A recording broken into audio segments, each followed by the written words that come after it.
payg'ambarimiz sollallohu alayhi va sallam baroat kechasi haqida Sha'bon oyining o'rtasida kechasi ibodat qiling, kunduzi ro'za tuting. Kun tunga yaqinlashganida Alloh dunyo osmoniga tushadi va mendan kechirim so'ragan yo'qmi? Uni kechiray. Mendan rizq so'ragan yo'qmi? Unga rizq beray. Musibatga uchragan yo'qmi? Unga ofiyat beray deydi degan ekanlar. Oldimizda shunday imkoniyatga to'la kecha bor. Yo Rabbiy, agar bizni ismimizni g'ofillar daftariga yozgan bo'lsang, u yerdan o'chir. Bizlarni solih amallar qilgan bandalaring orasiga qo'sh.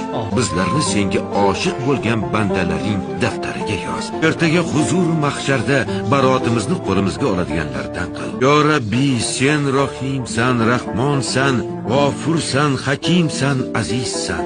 Sen bizni yo'qdan bor qilgansan. Biz sening qullaringmiz. Osiymiz, gunohkormiz. Afinga tayanib isyonkor qullaring orasiga kirgan bo'lsak, bizlarni kechir. Amin.